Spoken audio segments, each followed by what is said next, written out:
Está conosco o professor Leonardo Trevisan, professor de Relações Internacionais da ESPM, para falar sobre a vitória de Donald Trump nos Estados Unidos. Agora matemática, 276 votos já contabilizados no bolso do ex-presidente e agora ex-presidente reeleito. Professor, bom dia para o senhor. Os Estados Unidos falaram e falaram alto, foi uma vitória maiúscula, uma vitória tranquila do Donald Trump.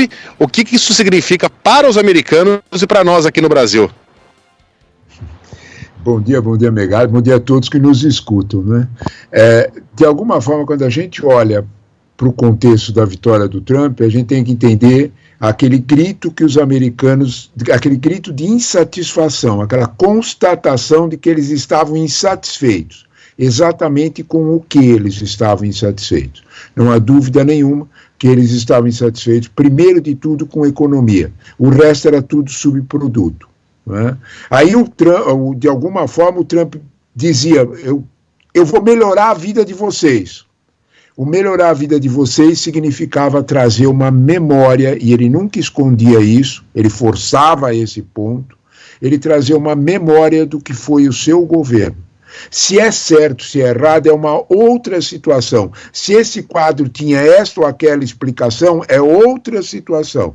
O fato real é que o americano tinha, na sua memória, uma ideia de inflação baixa no governo Trump, principalmente antes da pandemia, evidentemente, e principalmente uma ideia de prosperidade.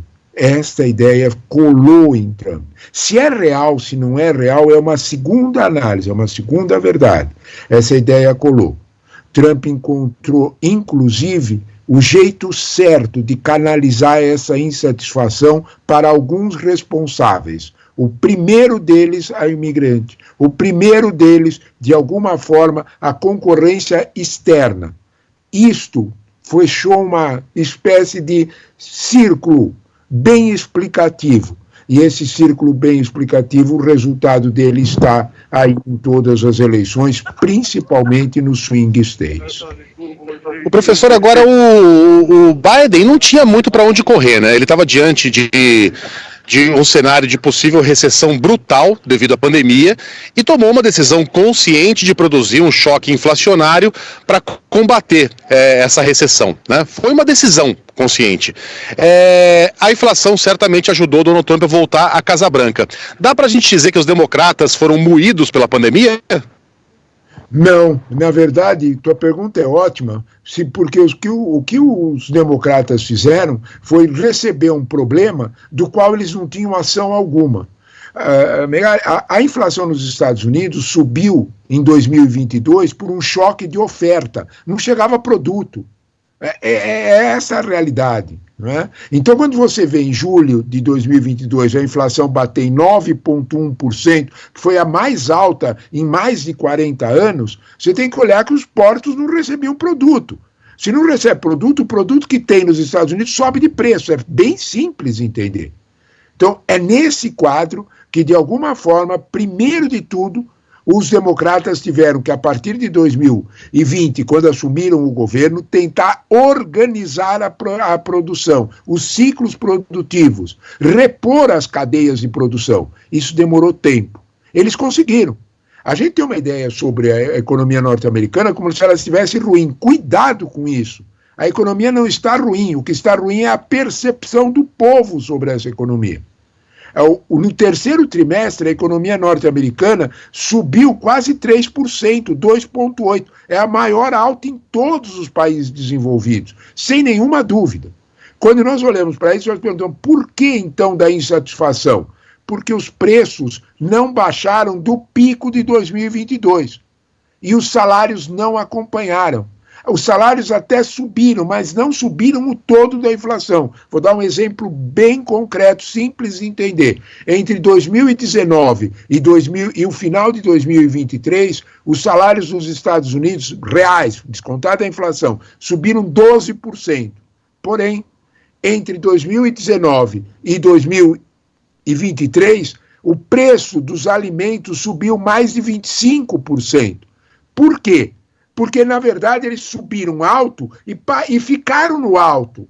a população continuou comprando no supermercado com o preço de 2020. Este é o ponto. Embora a inflação de alguma forma não cedeu, as pessoas reagem pelo bolso. Se você olhar só o galão de gasolina nos Estados Unidos está praticamente com o mesmo preço de 2020. Oficialmente não teve inflação, só que o preço da gasolina subiu alto para 2020. Essa é a reação. É absolutamente compreensível. Se ela é justa ou não com os esforços dos democratas na Casa Branca, é um outro assunto. O fato real é que no bolso, o americano médio e principalmente o americano mais pobre sentiu muito forte a inflação. Professor, Sheila falando aqui, bom dia para o senhor. Eu queria saber da relação com o Brasil, o que dá para a gente esperar? Vários líderes mundiais já se manifestaram parabenizando o agora presidente, mais uma vez eleito, Donald Trump, e Lula ainda não o fez. Deve fazê-lo, talvez nas próximas horas, mas Lula ainda não deu um telefonema, não enviou uma mensagem, nada. O que dá para a gente esperar dessa relação, considerando que essa é uma relação histórica entre os dois países, comercialmente, estamos falando de parceiros fundamentais para um lado e para o outro, né? Para o Brasil é fundamental, para os Estados Unidos também. O que dá para a gente prever em relação a isso?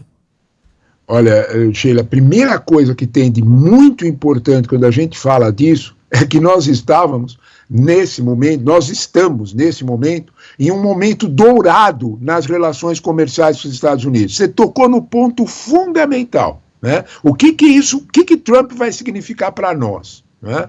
Quando nós olhamos para o quadro de 2023, principalmente em valor, a economia, as exportações brasileiras subiram 10,8% para os Estados Unidos. Quando nós olhamos para a quantidade exportada, subiu 13%. Em outras palavras, o Brasil recuperou espaço na poderosa economia norte-americana. Esse é o risco. Trump está deixando muito claro que os governos que não são, vamos dizer desta forma, muito amigos dele, ele vai mexer nas tarifas de importação. De início, ele já prometeu que ele vai taxar todos os estrangeiros em 10%. E vai taxar conforme a afinidade com os Estados Unidos ou não, conforme, abre aspas, comportamento de cada país, ele vai colocar taxas maiores. Vou dar um exemplo concreto. Ele já avisou, se o México continuar a permitir a passagem de imigrantes, ele vai colocar uma tarifa para o México de 25%. É isto que preocupa quando nós olhamos para que o governo brasileiro teve uma atitude talvez um pouco apressada de fazer uma comunicação de apoio absoluto à Kamala Harris. Essa situação talvez não era mais aconselhável, exatamente por essa atitude que Trump não escondia de punir aqueles que não estão próximos dele. Este não é um jeito melhor de governo, esse não é um jeito ético de governo. Desculpe, a realidade é esta. Então, de alguma forma, quando nós olhamos para esse quadro, nós vivemos com preocupação que nós precisamos reatar laços agora com o novo governo americano. É exatamente o que o mundo inteiro está fazendo. Observe que Macron, nesta madrugada, apressou-se para dizer os laços dos Estados Unidos com a França são absolutos. Keir Starmer, que teve problemas com Trump, se apressou também, nesta madrugada, o primeiro-ministro inglês, a fazer uma declaração muito solícita, um parabéns muito efusivo a Trump. Não é diferente com todo o resto da Europa. Não é só a Europa autocrática de Viktor Orbán, não. O restante todo está fazendo essa adesão. Em outras palavras, o Brasil, de alguma forma, precisa pensar no amanhã do seu comércio para deixar um pouquinho de lado certas resistências que não há outro jeito de chamar que não sejam ideológicas com o novo governo americano. Professor, quem deve estar bastante preocupado é Volodymyr Zelensky, né? O que a gente pode esperar de mudanças nas guerras que acontecem atualmente no mundo, especialmente as da Ucrânia e de Israel com parte do Oriente Médio? Esse ponto Esse ponto é básico, porque por trás de Ucrânia, Megali, nós não estamos falando de Ucrânia apenas, nós estamos falando da Europa Ocidental. Né? A Europa Ocidental, de algum modo, ela protegeu bastante Zelensky com medo do avanço de Putin. Todo mundo lembra, todo mundo tem essa memória muito presente de que Trump repete todo o tempo de que ele vai acabar com a guerra da Ucrânia em 24 horas, quando ele chegar à Casa Branca. É verdade. Né? É bastante possível que isso possa acontecer, porque basta simplesmente cortar o fluxo de armas para a Ucrânia e o apoio, e esse recado será muito claro. É evidente que quais são as consequências de uma situação como essa. Na prática, a Ucrânia vai ter que sentar à mesa de negociação numa situação de fragilidade. Em outras palavras, aqueles 20% de território ucraniano que a Rússia tomou provavelmente será definitivo. É nesse quadro que a Europa se preocupa, com o dia de amanhã. Né?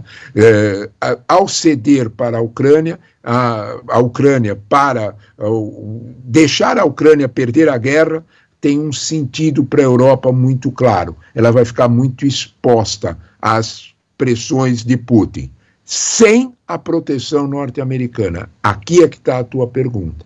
É esta pressa de Macron, de Keir Starmer, é essa pressa de todos de se reaproximarem de Trump, porque eles sabem exatamente que precisam de Trump.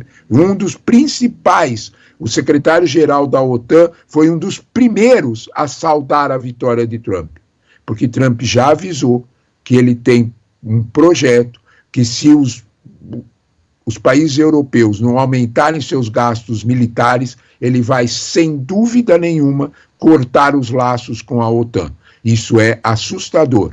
Nós temos que lembrar que isso tem uma feição política. Os Estados Unidos saírem de perto da OTAN, saírem de perto da Europa, é água para o moinho da extrema-direita europeia. É isto que Trump aposta.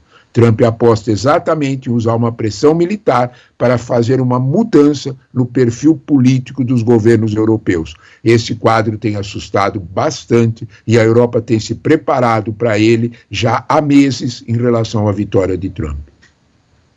Em relação a Israel e Gaza, professor Trevisan, posicionamento dos Estados Unidos, agora com Trump novamente à frente. Israel fica ainda mais fortalecida.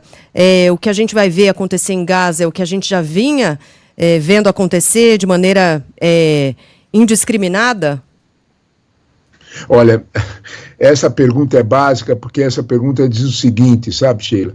Como é que é o comportamento dos Estados Unidos? Porque se você ouvia a Kamala Harris falar, ela em momento nenhum abandonou Israel, ela repetiu o tempo inteiro: Israel tem o direito de defesa, o apoio é incondicional dos Estados Unidos. Esquece, isso é uma decisão de Estado nos Estados Unidos, apoiar Israel.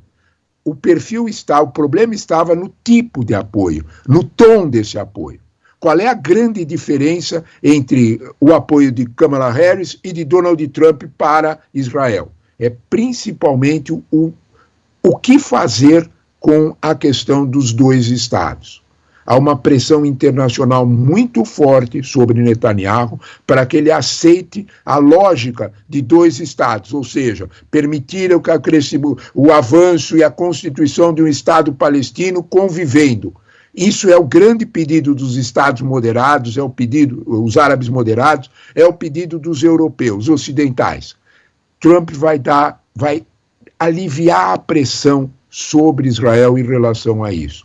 Trump vai permitir que Israel se afixe, fique mais próximo de uma posição de um único Estado, de uma posição de adiar a posição de dois Estados. Vão sobrevida à posição de Netanyahu de força para garantir que a ideia de dois estados fique para amanhã. Essa é a grande posição de Trump. E essa posição não é absolutamente visível na pressa com que Netanyahu expressou seu contentamento, muito mais que qualquer outra liderança, em relação à vitória de Trump. A vitória de Trump vai significar um oxigênio a posições ultra-ortodoxas dentro de Israel. Isso é indiscutível, Sheila. Professor Leonardo Trevisan, obrigado pela participação aqui na Band News FM. Até a próxima. Eu é que agradeço o convite de vocês. Bom dia a todos. Obrigada, bom dia.